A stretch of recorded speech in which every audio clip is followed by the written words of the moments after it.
محترم ناظرین، جب سے یہ جہیز کا رواج عام ہوا ہے، جب سے لوگوں نے جہیز کو لینا دینا عام کیا ہے، اس کے بعد سے عورتوں کے دل سے مردوں کی جو اہمیت ہوتی ہے، اس کی جو حیثیت ہوتی ہے، اور مردوں کے لیے جو عورتوں کے دل میں محبت ہوتی ہے، وہ بالکل ختم سی ہو گئی ہے۔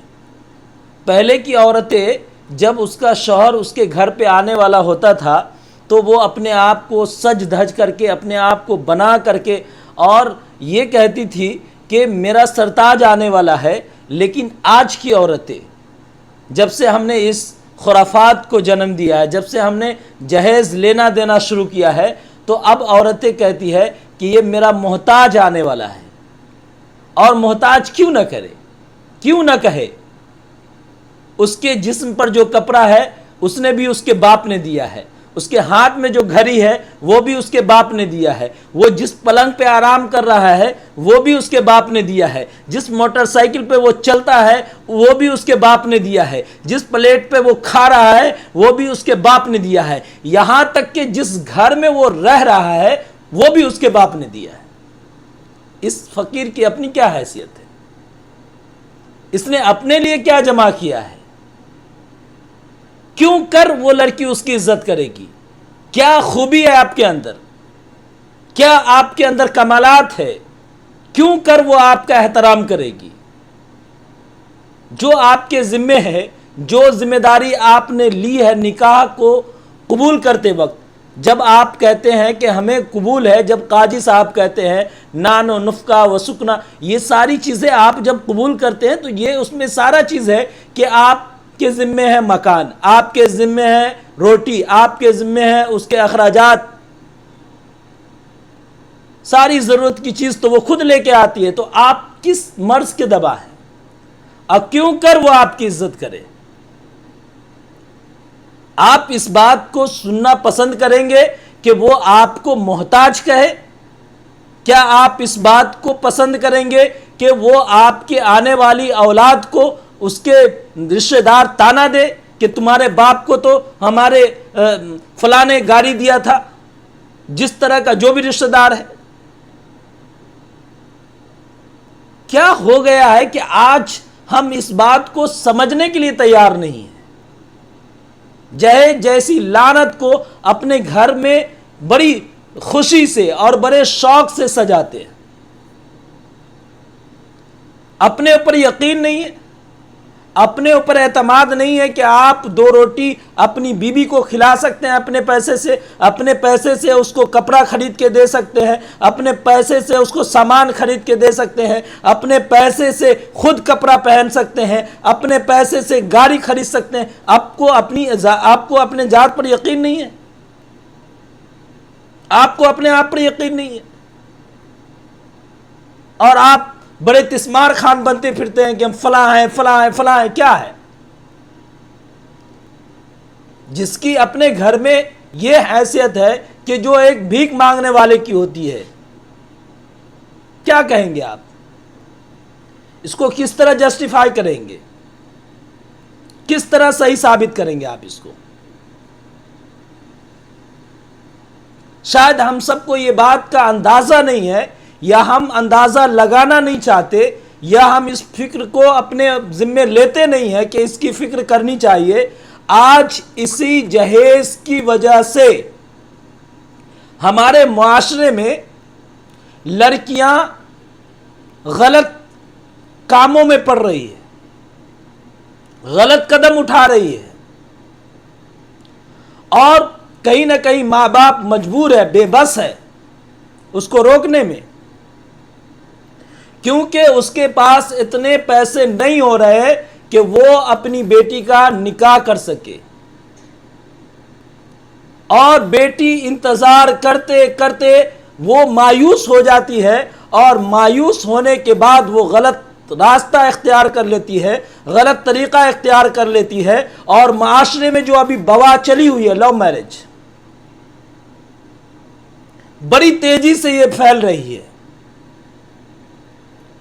جو بچے لو میرج کر رہے سب کے ماں باپ کو بھی معلوم ہے، لڑکی کے ماں باپ کو معلوم ہے، لڑکے کے ماں باپ کو معلوم ہے، سب کو یہ بات لڑکی کو پتا ہے کہ لو میرج کریں گے تو جہیز نہیں دینا پڑے گا، ہمارے باپ کے سر پہ بوجھ نہیں ہوگا، ہمارے باپ کو کسی طرح سے پریشان نہیں کیا جائے گا، ٹی وی کے لیے پریشان نہیں کیا جائے گا، فریج کے لیے پریشان نہیں کیا جائے گا، واشنگ مشین کے لیے پریشان نہیں کیا جائے گا، یا اس کو کسی طرح کے ڈیمانڈ کی پریشانی نہیں ہوگی۔ آج ہم نے نکاح کو اتنا خطرناک بنا دیا ہے کہ ہماری بہن بیٹیاں مرتد ہو رہی ہے۔ معاف کر دیجئے مجھے، یہ آج کی سچائی ہے۔ آپ نظر اٹھا کے دیکھیں معاشرے میں، ہم صرف اپنے گھر کو دیکھتے ہیں اور اس میں ہم خوش رہنے کی کوشش کرتے ہیں، دوسرے سے ہمیں کوئی لینا دینا نہیں کہ ہمارے اس عمل سے دوسرے کو کتنی تکلیف پہنچتی ہے۔ ہم تو وہ اس نبی کی امت ہے جس نبی نے یہ کہا کہ اگر نبی صلی اللہ علیہ وسلم کی حدیث ہے کہ اگر آپ اپنے گھر میں کوئی ایسا سالن بناتے ہیں جو عام طور سے ڈیلی نہیں، روز کے طور پہ نہیں بنتا، جو پڑوسی کو میسر نہیں ہے، تو آپ اس سالن میں تھوڑا سربا بڑھا لے اور اپنے پڑوسی کو وہ دے۔ اور اگر آپ نے ایسا نہیں کیا تو اس طرح سالن بنائے کہ اس کی خوشبو اس کے ناک تک، اس کے گھر تک نہیں پہنچے۔ اگر آپ کے گھر میں جو سالن بنا ہے اس کی خوشبو آپ کے پڑوسی میں جاتا ہے اور آپ نے نہیں دیا اس کو، تو آپ گناہگار ہوں گے۔ ان چھوٹی چھوٹی باتوں پہ بھی شریعت نے ہم کو سمجھایا ہے کہ ہم اپنے پڑوسیوں کا کس طرح خیال کریں، ہمارے پڑوسی کا ہم پر کتنا حق ہے، ہم اس کو کس طرح سے اپنے اندر لے، اپنی اصلاح کریں۔ آج ہم کوئی بھی چیز کھاتے ہیں، بلکہ آج ہمارا شیوا ہے کہ ہم دکھا کر کے کھاتے ہیں کہ فلاں آدمی دیکھے کہ ہم روز گوشت کھاتے ہیں، فلاں آدمی دیکھے کہ ہم روز اتنا سارا پھل لے جاتے ہیں، ہمارے گھر میں تو سامانوں کی چیزوں کی ریل پیل ہے۔ آج ہم دکھا کر کے کرتے ہیں۔ مجھے اس بات کا اندازہ نہیں ہے کہ اس کام سے، اس عمل سے دوسرے کے دل پر چوٹ پہنچتی ہے، اس کو تکلیف ہوتی ہے، وہ احساس کمتری کا شکار ہوتا ہے۔ اس کے دل میں یہ باتیں آتی ہیں کہ کاش میرے پاس بھی پیسہ ہوتا، میرے باپ کو بھی اللہ تعالیٰ پیسہ دیا ہوتا تو وہ بھی ہم کو یہ سب خرید کے لا کے دیتے۔ آج ہمارے آنکھ میں پانی تک نہیں ہے۔ ہم اپنے پڑوسیوں کا مذاق کس طرح اڑا رہے ہیں۔ آج جو ہم اپنے نکاح پر اتنے سارے پیسے خرچ کر رہے ہیں، کیا دوسرے کی بیٹی کو اس بات کا احساس نہیں ہوگا کہ میرا باپ یہ سب میرے لیے نہیں کر سکتا؟ اسی وجہ سے لڑکیاں گھر سے بھاگ رہی ہیں، لڑکیاں لو میرج کی طرف جا رہی ہیں، غلط طریقے کو استعمال کر رہی ہیں، اور پھر جب بد نصیبی سے لو میرج میں بھی لڑکے کے ماں باپ اس رشتے کے لیے راضی نہیں ہوتے اور لڑکا اپنے ماں باپ کو راضی نہیں کر پاتا تو یہ رشتہ پھر وہاں ختم ہوتا ہے۔ پھر لڑکی دوسرا قدم غلط اٹھاتی ہے اور اس کے نتائج میں یا تو وہ مرتد ہوتی ہے یا تو وہ گناہ کو اپنے سر پر لے لیتی ہے اور گناہ کا کام کرنا شروع کر دیتی ہے۔ ان سب گناہوں کا اور یہ جو معاشرے میں یہ چیزیں پھیل رہی ہے، اس کے ذمہ دار کون ہے؟ ظاہر سی بات ہے ہم سب ہیں اس کے ذمہ دار۔ جو معاشرے میں یہ ساری غلط چیزوں کو پھیلا رہے ہیں وہ اس کے ذمہ دار ہیں۔ ہم سب تھوڑا سا اپنے دماغ کو ٹھنڈا کر کے سوچیں تو صحیح کہ اس خرافات کو کرنے سے ہم سب کو کیا فائدہ ملتا ہے۔ ہماری بیٹی کی زندگی میں کون سا سکون آنے والا ہے، ہماری بیٹی کی زندگی میں کون سی آسائش اور اس کے گھر میں سکون آنے والا ہے؟ کیا اس وجہ سے ہمارے بیٹی سے ہمارا داماد زیادہ محبت کرے گا؟ کیا اس وجہ سے ہماری بیٹی سے اس کا سسر اور اس کی ساس وغیرہ زیادہ محبت کرے گی؟ نہیں میرے بھائی، ایسا نہیں ہوتا۔ بلکہ آپ جب جہیز کا معاملہ طول پکڑتا ہے اور جب جہیز دینے لینے کا معاشرہ میں جب سے عام ہوا ہے، تب سے لڑائی جھگڑا زیادہ بڑھ گیا ہے۔ آج ہم اس بات کو بڑی آسانی سے لیتے ہیں اور کوئی فکر نہیں ہوتی، حالانکہ معاشرے میں روز ایسا ہو رہا ہے۔ آپ معلوم کرے جا کے دارالقضاء سے کہ کتنے فون آتے ہیں روزانہ طلاق کے، کہیں لڑکی خلا لے رہی ہوتی ہے، کہیں لڑکا طلاق دے رہا ہوتا ہے۔ میں دعا کرتا ہوں کہ نہ آپ کی بیٹی نہ کسی کی بیٹی کے ساتھ نعوذ باللہ یہ معاملہ پیش آئے، لیکن سچائی تو یہی ہے۔ جب ہم اپنے نکاح میں غلط چیزوں کو رائج کریں گے، غلط چیزوں کو پیدا کریں گے، غلط طریقے سے اپنی بیٹی کی شادی کریں گے، غلط رسومات کو داخل کریں گے، تو اس کا نتیجہ تو یہی نکلنے والا ہے۔ اس کے بعد لوگ شکایت کرتے ہیں۔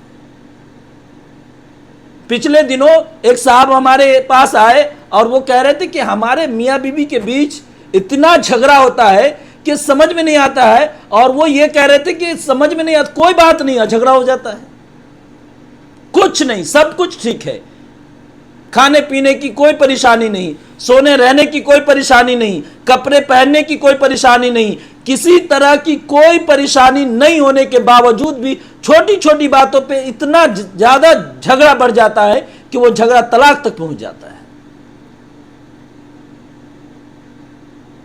کیا وجہ ہے؟ کیا وجہ ہے کہ یہ معاملہ اتنا بڑھ جاتا ہے؟ کچھ نہیں، چھوٹی سی بات ہوئی ہے بس،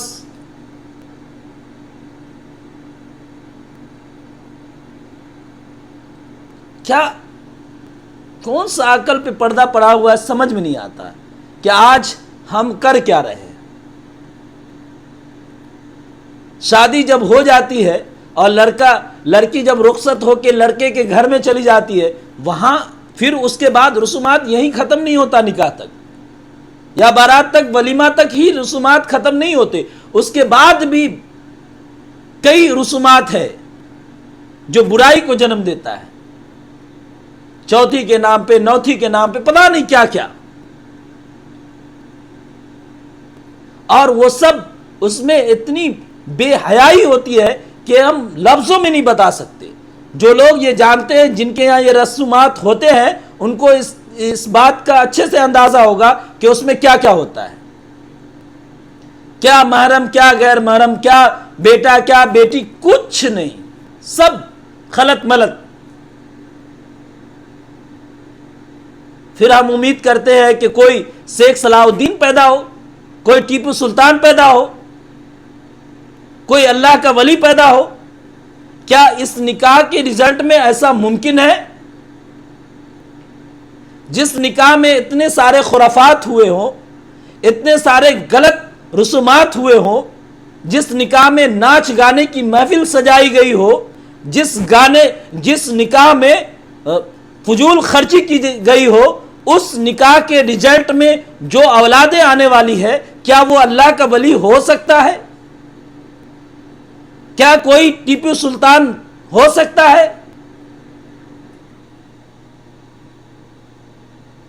سمجھ میں نہیں آتا کہ ہم نکاح کرتے کیوں؟ نکاح دوسری قومیں بھی کرتی ہیں، کئی اور قوم ہیں جن کے یہاں نکاح کا معاملہ ہے، شادی کا معاملہ ہے، لیکن ان کی یہاں شادی عبادت نہیں ہے، ہماری یہاں شادی عبادت ہے۔ آپ چرچ میں دیکھیے گا، ان لوگوں کے چاہے وہ راجہ مہاراجہ ہو، چاہے وہ عام آدمی ہو، جو بھی ہو، اپنا نکاح چرچ میں ہی کرتا ہے، اس کی شادی چرچ میں ہی ہوتی ہے۔ ہماری شادی مسجد میں کیوں نہیں ہوتی؟ ہمارا نکاح مسجد میں کیوں نہیں ہوتا؟ اللہ ماشاءاللہ کچھ لوگ آپ ماشاءاللہ شروع کر دیے ہیں، لیکن صرف نکاح مسجد میں ہوتا ہے، اس کے علاوہ جو خرافات ہے ہم نکاح تو مسجد میں کر رہے ہیں، لیکن اس کے علاوہ جو خرافات ہے، جو رسومات ہے، جو بدعات ہے، ہم اس کو نہیں چھوڑتے، وہ ہماری زندگی سے ابھی نہیں گیا ہے، اور جب تک ہم اس کو نہیں چھوڑیں گے آپ یقین مانیے کہ آپ کی بیٹی کی زندگی میں سکون نہیں آنے والا، اور آپ کی زندگی میں بھی سکون نہیں آنے والا۔ آپ کیا سمجھتے ہیں کہ یہ سارے خرافات کو پھیلا کر کے اور یہ غلط رسومات کو آپ کر کے سکون میں آ جائیں گے؟ یہ بھول ہے آپ کی۔ ہم سب کو اپنی ذمہ داری سمجھنی ہوگی اور اپنی نسلوں کو تباہ ہونے سے بچانا ہوگا۔ آج غلط چیزوں کو ہم اپنے جیسے کرنا حق سمجھتے ہو، غلط چیزوں کو کرنا اپنا حق سمجھتے ہیں۔ ایک لڑکا لو میرج کرنا اپنے آپ کو اپنا حق سمجھتا ہے، اس کو اس میں کوئی برائی نہیں دکھتی، اور اس کو اس برائی تک پہنچانے والا ہے کون؟ کون اس کو اکسایا ہے کہ وہ اپنے سے کسی بھی لڑکی کو پسند کر کے اس سے شادی رچائے، ماں باپ کو مجبور کرے؟ کون کیا ہے یہ نہج پہ لایا کس نے ہے؟ ہم لوگ اپنی خواہشات کے پیچھے، ماں باپ کی خواہش، عام طور سے شادیوں میں جو جہیز کا معاملہ ہوتا ہے وہ بچوں کے ساتھ نہیں ہوتا، وہ ماں باپ کی خواہش ہوتی ہے۔ ماں باپ جہیز لینے دینے پر رشتہ توڑتے ہیں، رشتہ بناتے ہیں۔ سمجھ میں نہیں آتا کہ جہیز کا جو سامان ہے اس کا استعمال کون کرے گا؟ اس کے ماں باپ تو نہیں کریں گے، لیکن پھر بھی یہ ماں باپ اس میں اتنی بڑی رکاوٹ بنتی ہے، اور یہ رکاوٹ ایسی رکاوٹ ہے کہ اسی وجہ سے پتہ نہیں کتنے سارے رشتے ٹوٹے ہیں، لیکن ماں باپ کو پھر بھی نہیں سمجھ میں آتا۔ اس میں جو کچھ بھی ملتا ہے یا تو وہ لڑکا استعمال کرتا ہے یا تو وہ لڑکی استعمال کرتی ہے، لیکن پھر بھی ماں باپ اس کے لیے پریشان ہے، ماں باپ کو جہیز چاہیے۔ آپ اپنی آخرت کیوں برباد کر رہے ہیں؟ میں جہاں تک دیکھا ہوں اور جتنا سمجھا ہوں، لڑکے اپنی طرف سے اس معاملے میں کلیئر ہوتے ہیں کہ ہمیں جہیز نہیں چاہیے، لیکن ماں باپ یہاں پہ روڑا اٹکاتے ہیں کہ نہیں جہیز چاہیے، اور الگ الگ طریقے سے جہیز نہیں چاہیے، لیکن جو معاشرے میں چلا ہوا ہے، جو سماج میں چلا ہوا ہے وہ دے دیجیے گا۔ گجب ہے، گھما پھرا کر کے وہی آنا ہے۔ خدارا اپنے آپ کو سمجھیے، اپنی حیثیت کو سمجھیے۔ آپ کو اللہ تعالیٰ نے ایمان کی دولت دی ہے، آپ نبی صلی اللہ علیہ وسلم کی امت ہے، اللہ کے نبی صلی اللہ علیہ وسلم کی سیرت کو پڑھیے۔ اللہ کے نبی صلی اللہ علیہ وسلم کی پوری زندگی کتابوں میں درج ہے، انہوں نے بھی نکاح کی ہے، اپنے بیٹیوں کا نکاح کی ہے، اور پتہ نہیں کتنے صحابیوں کا نکاح پڑھوائے ہیں، لیکن ہم لوگ پتہ نہیں نکاح کو اتنا کیوں پہاڑ بنا دیے۔ ایسے بہت صحابی ہیں جس کا نکاح ہوا پتہ بھی نہیں چلا۔ حضرت سلمان فارسی، حضرت ابو دردہ رضی اللہ تعالیٰ عنہ، حضرت ابو دردہ رضی اللہ تعالیٰ عنہ سلمان فارسی رضی اللہ تعالیٰ عنہ کا پیغام لے کر کے کسی کے گھر گئے نکاح کے لیے۔ جب وہاں پہنچتے ہیں تو وہ سلمان فارسی رضی اللہ تعالیٰ عنہ کے بارے میں بتاتے ہیں کہ لڑکا یہ ہے، بہت اچھا ہے، بہت نیک ہے، فلاں اتنا دور سے آیا ہے، یہ ساری ان کی جو اچھائی تھی وہ بتاتے ہیں، لیکن لڑکی والوں نے حضرت ابو دردہ رضی اللہ تعالیٰ عنہ کو پسند کرتے ہیں، اور وہیں پہ پسند ہوتی ہے، وہیں پہ شادی ہو جاتی ہے، نکاح ہو جاتا ہے۔ سبحان اللہ۔ آج اگر کوئی شخص ایسا کر لے تو پورا سماج، پورا معاشرہ اس کے اوپر لعنت ملامت کرنا شروع کر دیتا ہے۔ کیا ہو گیا ہم لوگوں کو بتائیے؟ وہیں پر 2 گواہ کو بلایا جاتا ہے اور وہیں پہ چند لوگوں کی موجودگی میں نکاح پڑھا دیا جاتا ہے. اور ایک صحابی نہیں، ایسے کئی صحابی کا واقعہ ہے جو نکاح پڑھا لیے چند لوگوں کے ساتھ اور کوئی اس کو روک ٹوک کرنے والا نہیں. کسی نے کبھی ایسا نہیں ہوا کہ اللہ کے نبی صلی اللہ علیہ وسلم یہ شکایت کیے ہو کسی صحابی سے کہ تم نے نکاح کر لیا، ہم کو بتایا تک نہیں، تم نے نکاح کر لیا ہم کو دعوت تک نہیں دیا، تم نے نکاح کر لیا ہم کو مٹھائی تک نہیں دیا. کبھی ایسا نہیں ہوا. آج ہم اس بات کو لے کر کے کتنا پریشان ہیں. اگر کوئی شخص ایسا کر لیتا ہے کسی حادثے کے وجہ سے، کہیں کوئی حادثہ گھٹ جاتا ہے، کہیں کوئی معاملہ آ جاتا ہے، کوئی لڑکا اس پریشانی میں آ کر کے کسی لڑکی کا عزت بچانے کے لیے یا اس کے ماں باپ کو دوسروں کے سامنے ذلیل ہونے سے بچانے کے لیے اگر یہ فیصلہ، یہ قدم اٹھا لیتا ہے تو پورا سماج اس کو لعنت ملامت کرنے پر اتارو ہو جاتا ہے. ہمارے سماج کا یہ المیہ ہے. بتائیے ایک صحابی رسول کو اللہ کے نبی صلی اللہ علیہ وسلم سے کتنی محبت ہوگی، اس کا اندازہ لگائیے. کتنی محبت، اپنی جان سے زیادہ، اپنے مال سے زیادہ اور اپنے آپ سے زیادہ وہ صحابی، اللہ کے رسول صلی اللہ علیہ وسلم سے محبت کرنے والے صحابی اللہ کے نبی صلی اللہ علیہ وسلم کو بتائے بغیر نکاح کرتے ہیں. اور کبھی اللہ کے نبی صلی اللہ علیہ وسلم نے کسی صحابی سے شکایت نہیں کی. آج ہم نکاح کے لیے پورے کیا بتایا جائے، 6 مہینہ، کوئی 2 مہینہ، کوئی سال بھر سے پورا نکاح کی تیاری کرتا ہے اور پورے خاندان کو اکٹھا کرتا ہے. کیا ہو گیا ہے؟ سمجھ سے پڑے. ہم نکاح کو اتنا مشکل کیوں بنا رہے ہیں؟ ہم نکاح کو مشکل بنا کر کے ہماری جو آنے والی اولاد ہے اس کو تباہی کے دلدل میں ڈھکیلنا چاہتے ہیں، اس کو برباد کر دینا چاہتے ہیں. اللہ کے لیے اس بات کو سمجھے کہ نکاح کے موقع سے یہ جو سارے خرافات ہیں یہ سب کہیں نہ کہیں ہمیں برباد کرنے والے ہیں، ہم کو نقصان پہنچانے والا ہے.